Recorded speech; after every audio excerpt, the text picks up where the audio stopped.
जय जगन्नाथ सांग मैंने मु विश्वजित कम करे गाँव में तो सांग मैंने बर्तमान हूँ राति 4:30 आमर ब्लॉग टा स्टार्ट हो जाइए आपण मैंने देखिपे मुझे आम दांडे अच्छी तो सांग मैंने आपण मैंने बाहर शुणी पारे पवन सु सु गर्जन कहीं सकाल सकाल कहीं पवन टा जोर हो आपण मैंने शब्द रू जापे भयंकर पवन हुए तो घूर्णिझड़ आम एपटू पलि आसला कि कौन तो चलो मैंने सांग देखा पागटा केमती कौन अच्छी आपण मानक देखा राति 4:30 पाग आपण मैंने देखु कहीं भल लगुना कि विपदर आशंका जना पड़ी झड़ फड़ हम कि कौन तो सांग मैंने भगवान को प्रार्थना करिए सेमती किसी भी न हो कहीं रिसेंटली जीवन केतेटा जाइए आपण मैंने जानी थे तो चलन सांग मैंने देखिए पवन केते बेगर दौची तो आपण मैंने देखिपे मु आपण मानक देखा पवन केते बेगर रोचे कौन पर दौची आज्ञा जना ना किंतु ए सकाळ पवन बहुत ठंडा ठंडा लगुच शीत शीत लगुच सेकेंड कथा हूँ गोटे घूर्णिझड़र आशंका आज्ञा जदि झड़ फड़ होगला आज्ञा केते क्षय क्षति करदब केते गछ भांगीदेव केते लोकंर केते कौन हैरान करदब तेणुक आपण मैंने देखुथे पागटी कहीं भल लगुना तो चलन सांग मैंने जहाँ हबार थब हम मुझे पाग सब देखू सकाल सकाल उठिकी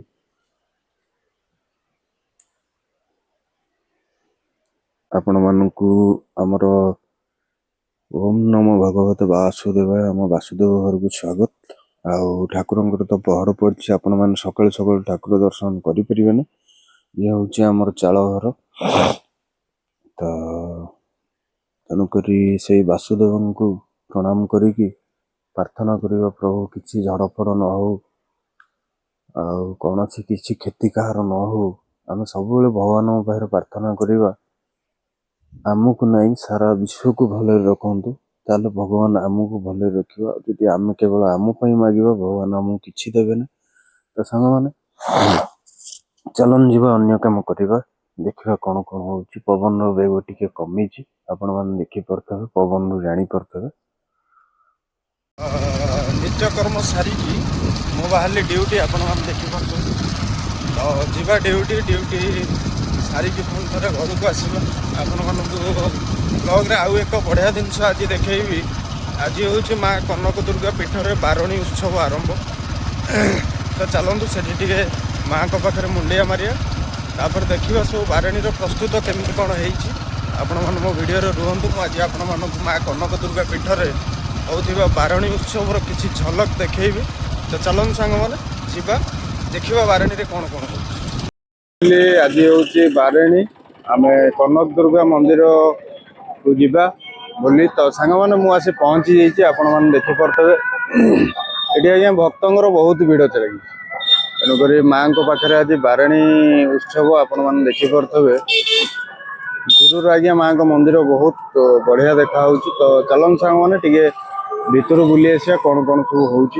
देखा बारणी में कौन कौन सब चलती तो सांग मैंने चलतु जीवा मंदिर परिसर भितर को देखा कौन कौन हो बारणी रे आज्ञा विधि अच्छी जो भक्त माने बारणी रे जाति थे से आपण मैंने देखिपे प्राय भक्त हाथ में झाड़ू मुठाटे अच्छी झुणुका मुठा कहीं दांड ओलियार विधि रही आपण मैंने देखिपे प्राय समस्त भक्त हाथ में झाड़ू मुठा खंडे अच्छी कहीं जी जो जाति थे सी ठाकुर पाखे आसिकी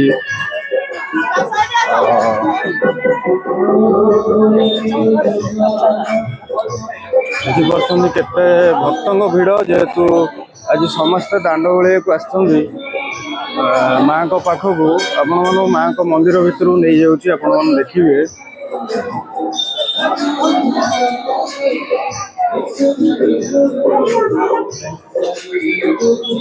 तो सांग मैंने यही हूँ माँ कनक दुर्गा मंदिर आमर जगतसिंहपुर स्थित पितईपुर ग्राम पंचायत माँ कनक दुर्गा मंदिर मुझे आपठी नहीं जी आपण मैंने देखिपे मंदिर भितर बहुत भिड़ तो सामने माँ को दर्शन यूँ करदे भिड़ भर जीवन आमको अलग समय मुझे देखी माँ को मंदिर तो चलन सामने आम टे बाहर परिवेश बुली जा कौन कौन चलती सब दुकान बजार तो आपण मैंने देखिपे ये दुकान बजार सब लगी जय जगन्नाथ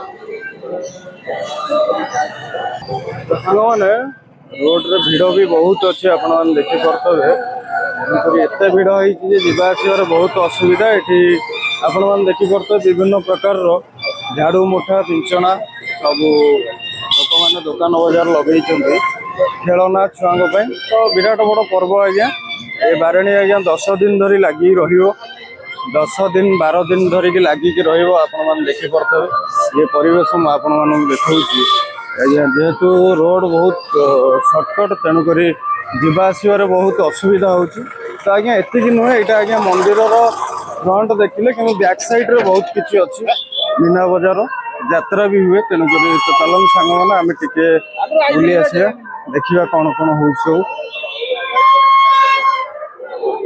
तो आपण मैंने देखिपे यहाँ हूँ आम मंदिर साइड दृश्य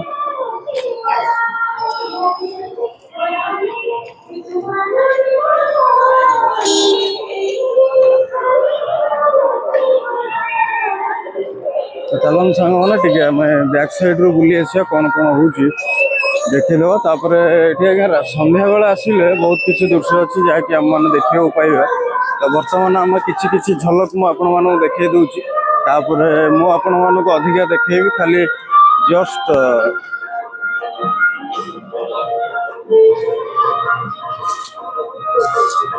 तो सांग मैंने आम संध्या बेले आसवा देखा दुकान बजार सब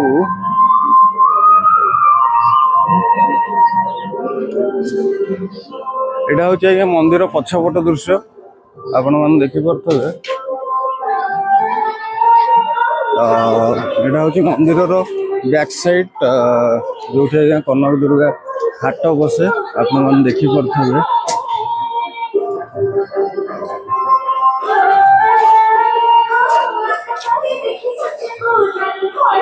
सांग मैंने आपण मैंने देखिपे तो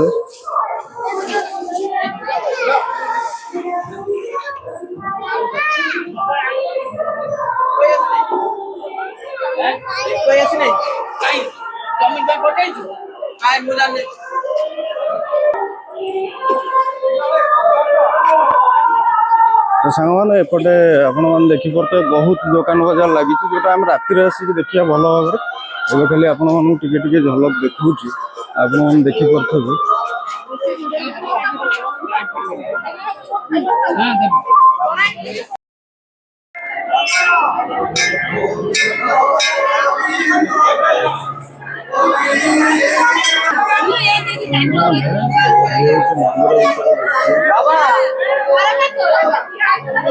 माँ को दर्शन हो गला आम अलग बेले आसिया मंदिर दर्शन करवा तो चलन सांग मैंने जीवा ड्यूटी करवा देखा कौन हो रही जय जगह मैंने बेले बेले आज्ञा सुख भितर दुख पशि जाए भारी कष्ट हुए दुख टेंशन तो सकाळु सब ठीक ठाक चलता ठाकुरंकर दर्शन है माँ को दर्शन है बारेणी रे सब ठीक ठाक है गोटे कम पड़गला आज्ञा आपण मैंने तो जानते मु केबुल रे काम करे गोटे आमर छोटकाटिया केबुल संस्था अच्छी लोक मान मनोरंजन कर गोटे ये तेणुक हठात गोटे कौटी तार छिंडिला जना पड़ला नहीं तेणुक खरा बेला आसी मस्त हवा पहला मुझे आपण मानक देखा कौन मैंने आपण मैंने देखिपे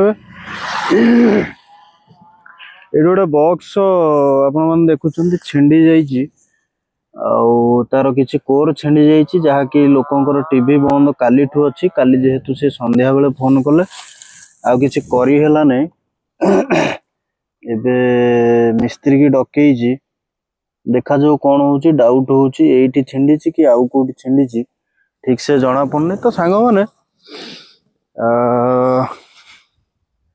आपण मैंने देखिए एबे मिस्त्री आसवे तार डाउन होइछि सेपटे से मशाणी पाखे पुले तार डाउन होइछि सब डाउन करिछि ताकू आसिला पर काम करी तो चलन सांग मैंने किसी समय कथा हवा मिस्त्री आसिया भितर मैंने ये जो टेंशन दुख असुविधा ଇଏ ହେଉଛି ମଣିଷର ଗୋଟେ ସାଥୀ କହିଲେ ଚଳେ।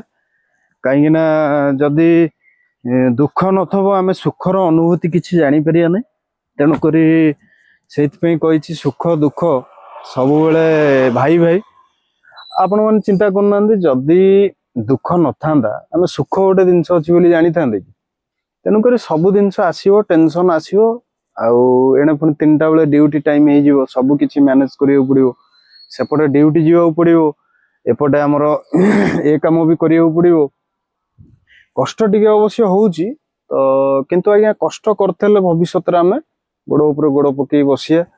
ତେଣୁକରି ଚାଲନ୍ତୁ ସାଙ୍ଗମାନେ, ମିସ୍ତ୍ରୀ ଫୋନ କରିଥିଲି ଆସିବେ ଆସିବେ ହେଉଛନ୍ତି, ଆସନ୍ତୁ। ଆସିଲା ପରେ ଆମର ଦେଖିବା ଜଏଣ୍ଟ ଫଏଣ୍ଟ କରିସାରିଲା ପରେ ଚାଲୁଛି କି ନାହିଁ। ତାପରେ ପୁଣି 3ଟା ଭିତରେ ଆମକୁ ଡ୍ୟୁଟି ଯିବାକୁ ପଡ଼ିବ। ତ ବହୁତ ଆପଣମାନେ ଦେଖିପାରୁଥିବେ, ଏତ ବହୁତ ବଢ଼ିଆ ପବନ ଦେଉଛି, ଆଉ କିଛି ଦରକାର ନାହିଁ। ଇଚ୍ଛା ହେଉଛି ଶୋଇଯିବ, କିନ୍ତୁ ଯେହେତୁ କାମର ଟେନସନ୍ ଅଛି ଜମା ଆଜ୍ଞା ଶୋଇ ହେଉନି। କାମ ନ ସରିବା ପର୍ଯ୍ୟନ୍ତ ଶୋଇପାରିବନି। ତ ସାଙ୍ଗମାନେ ମିସ୍ତ୍ରୀ ଆସନ୍ତୁ, ଆମେ ଜଏଣ୍ଟ ଫଏଣ୍ଟ କରିଦେବା। ଦେଖିବା କ'ଣ ହେଉଛି, ଆମ ଭାଗ୍ୟରେ କ'ଣ ଅଛି, ଆମ କର୍ମରେ କ'ଣ ଲେଖା ହେଇଛି। ଭାଗ୍ୟ ତ ଆଜ୍ଞା କିଛି ନୁହଁ, ଭାଗ୍ୟ ଆମେ ନିଜେ ନିଜେ ତିଆରି କରୁ। ଆମ କର୍ମ କ'ଣ, ଆମେ ଯେମିତି କର୍ମ କରିବା ଆଜ୍ଞା ସେମିତି ଫଳ ପାଇବା। ଭାଗ୍ୟକୁ ନିନ୍ଦିଲେ କିଛି ଫରକ ପଡ଼ିବନି। ତ ରହିଲି ସାଙ୍ଗମାନେ, ମିସ୍ତ୍ରୀ ଆସିଲା ପରେ କାମ ହେବ, ମୁଁ ଆପଣମାନଙ୍କୁ ନିହାତି ଦେଖେଇବି ଆମର କେମିତି କ'ଣ ଜଏଣ୍ଟ ହେଉଛି।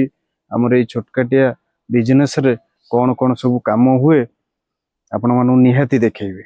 ତ ସାଙ୍ଗମାନେ ମିସ୍ତ୍ରୀ ଆସିବା ଯାଏ ଆମେ ଅପେକ୍ଷା କରିବା, ଏଇଠି ବସିବା, ବୁଲିବା, ଆଉ ସୁନ୍ଦର ପବନର ଅନୁଭବ କରିବା। ତ ରହିଲି।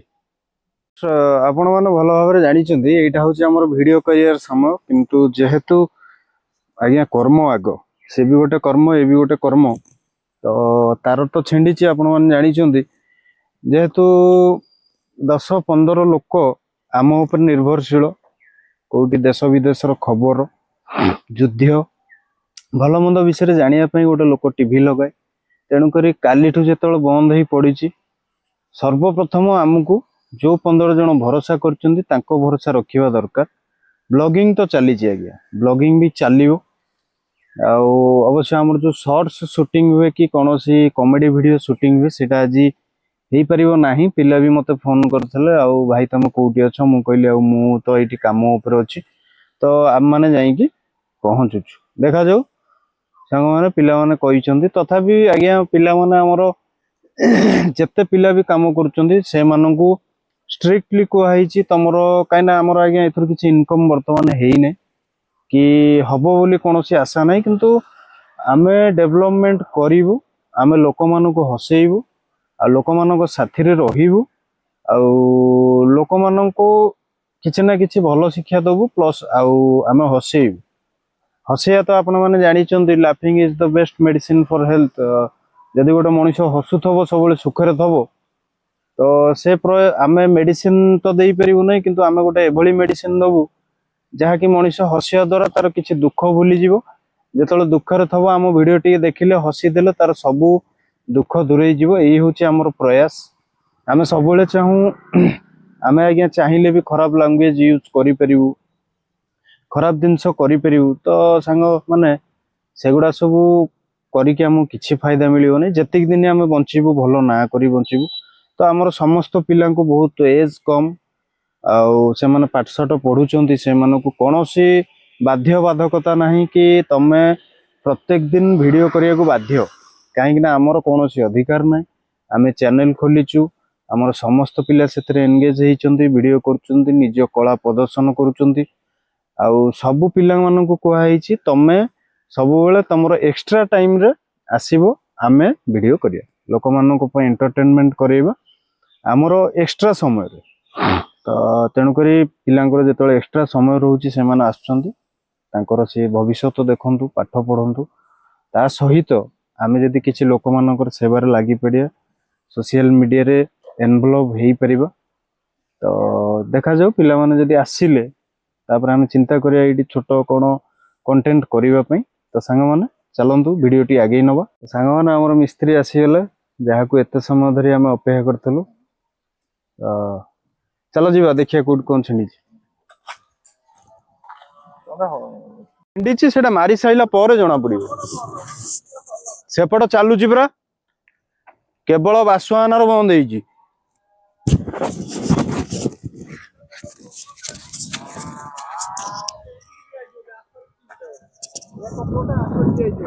କାହାର ଆଙ୍କର ଚାଲୁଛି ବା କାଲିଠାରୁ, ବୁଝିପାରୁଛ। ତ ସାଙ୍ଗମାନେ ଆପଣମାନେ ଦେଖିପାରୁଥିବେ ବର୍ତ୍ତମାନ ଆମର ଫାଇବର ଜଏଣ୍ଟ ଷ୍ଟାର୍ଟ ହେଇଗଲା। ଏ ଜଏଣ୍ଟ ସରିଲା ପରେ ଯଦି ଚାଲିଲା ଆମେ କନଫର୍ମ ହେଇଯିବା ଯେ ଆମର କାମ ଏଇଠି ଶେଷ ହେଇଗଲା। ନାଇଁ ତ ପୁଣି ଆମକୁ କେତେ ସମୟ ଲାଗିବ କେହି କହିପାରିବେ ନା।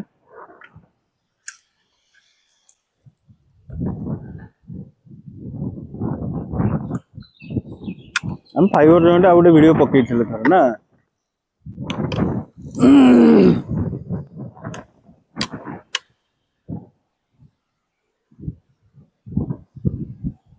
ଏଇ ଗୋଟା ପକେଇଦେଲେ ମୁଁ ଖରିପଡିଆ ଫୋନ କରି ପଚାରିଦେବି, ବୁଝିପାରୁଛୁ। ଚାଲିଲା କି ନାହିଁ ତାପରେ କନଫର୍ମ ହେଇଯିବ। ତମକୁ କଣ ନାଜ ମାଡୁଛି? ଚୋରି କରୁଛ? ଗୋଟେ ହଳଦିଆରେ ବାସୁଆନାର ଯାଇଛି, ଗୋଟେ ଆମର ଅଛି। ତାମାନେ ଏଇଟା ଖାଲି ଇନପୁଟ ପଡିଗଲେ ଚାଲିବ ନାଇଁ କି? ମୁଁ ତାହେଲେ ଫୋନ କରୁଛି ନାଇଁ କି?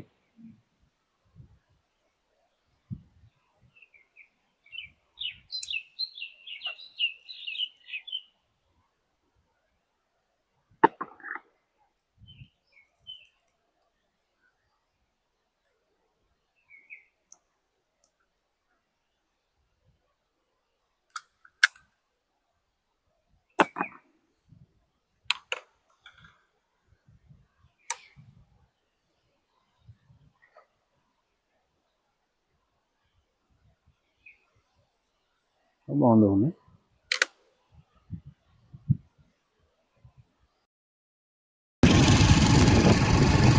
ତ ସାଙ୍ଗମାନେ ଆପଣମାନଙ୍କୁ ଦେଖାଉଥିଲି କାମ ଯାଇତେ ସରିଗଲା। ତ ଆମେ ଏବେ ଡ୍ୟୁଟି ପଳେଇ ଆଇଲୁ। ଆପଣ ସୁନ୍ଦର ପରିବେଶ, ପାଗ ବି ବହୁତ ଥଣ୍ଡା ଅଛି। ଚାଲନ୍ତୁ ଯିବା ଡ୍ୟୁଟି କରିବା। ଆଜିର ବ୍ଲଗ୍ଟି ଏଇଠି ଶେଷ କରୁଛୁ। ଆଶା କରୁଛି ଆପଣମାନଙ୍କୁ ନିହାତି ଭଲ ଲାଗିଥିବ। ଆଉ ଆପଣମାନଙ୍କୁ ଗୋଟେ ରିକ୍ୱେଷ୍ଟ, ଆପଣମାନେ ଯେଉଁମାନେ ମୋ ଚ୍ୟାନେଲ୍ ସବସ୍କ୍ରାଇବ୍ କରିନାହାନ୍ତି ନିହାତି ସବସ୍କ୍ରାଇବ୍ କରିବେ। ଆଉ ଭିଡ଼ିଓଟିକୁ ଲାଇକ୍ କରିକି ସେୟାର କରିବେ। କମେଣ୍ଟରେ କେମିତି ଲାଗୁଛି ନିହାତି କମେଣ୍ଟ ଟିକେ କରିବେ, ବହୁତ ଖୁସି ହେବି। ରହିଲି, ଜୟ ଜଗନ୍ନାଥ।